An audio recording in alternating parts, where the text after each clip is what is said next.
महाराष्ट्र के अकोला जिले के पातुर तहसील स्थित नांदखेड़ फाटा इलाके में नकली सोने के सिक्कों का झांसा देकर कोल्हापुर के एक होटल व्यवसायी से 15 लाख रुपए की ठगी किए जाने का मामला सामने आया है। शिकायतकर्ता युवराज चौंदोबा कांबले के अनुसार आरोपी गणेश शिंगले ने फोन कर बताया कि घर तोड़ने के दौरान उसे करीब 3.5 किलो सोने के पुराने सिक्के मिले हैं। विश्वास दिलाने के लिए उसने व्हाट्सएप पर सिक्कों की तस्वीरें भी भेजी। बाद में जांच के लिए दिया गया एक सिक्का असली निकला, जिसके बाद 50 लाख रुपए में सौदा तय हुआ। आरोप है कि 4 जुलाई को युवराज कांबले ने आरोपी को 15 लाख रुपए नकद दिए, लेकिन बाद में मिले बाकी सिक्कों की जांच कराने पर वे नकली निकले। इसके बाद उन्होंने पातुर पुलिस थाने में शिकायत दर्ज कराने का प्रयास किया, लेकिन उनकी शिकायत स्वीकार नहीं किए जाने का भी आरोप लगाया गया है। इसके बाद पीड़ित ने अकोला पुलिस अधीक्षक से शिकायत कर आरोपी के खिलाफ कार्रवाई करने और ठगी गई 15 लाख रुपए की राशि वापस दिलाने की मांग की है। मामले में पुलिस से आगे की कार्रवाई की अपेक्षा की जा रही है।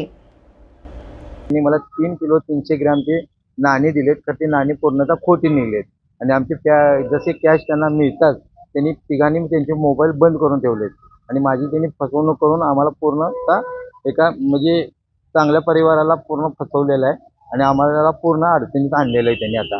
तरी मी पातूर पोलीस स्टेशनला कंप्लेंट करण्यासाठी काल सकाळी 11 वाजता बसलो होतो।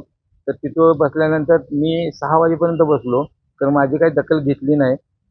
रामकृष्ण जाधव साहेब म्हणून PI आहेत, त्यांना मी रिक्वेस्ट केली, विनंती केली, हातापाया पडलो, तरीसुद्धा त्यांनी काही माझी रिक्वेस्ट घेतली नाही। त्यानंतर त्यांनी माझा फक्त अर्ज दाखल करून घेतला आणि अर्जावरती माझं काहीच होणार नाही म्हणून मी आज SP ऑफिसला हा गुन्हा दाखल करण्यासाठी आलो। तरी मला कुठेतरी न्याय मिळावा आणि हे झालेल्या प्रसंगातून मला बाहेर काढावं आणि माझ्याने ही खरंच लालचीपोटी झालेली चूक आहे आणि अशी चूक कोणी भविष्यात कधी करू नये आणि जर असं केलं तर आणि कित्येक लोकांना ती लोक फसवतील, तर त्यांना काहीतरी शासनानं पकडून त्यांना सजा द्यावी आणि माझी रिकव्हरी करून माझे पैसे मला परत करावे आणि जेणेकरून बाकीच्यांची तर पुढे भविष्यात फसवणूक होणार नाही, हीच फक्त माझी शासनाची विनंती आहे आणि माझी रिकव्हरी करून माझी 15 लाख रुपये मला मिळवून द्यावे।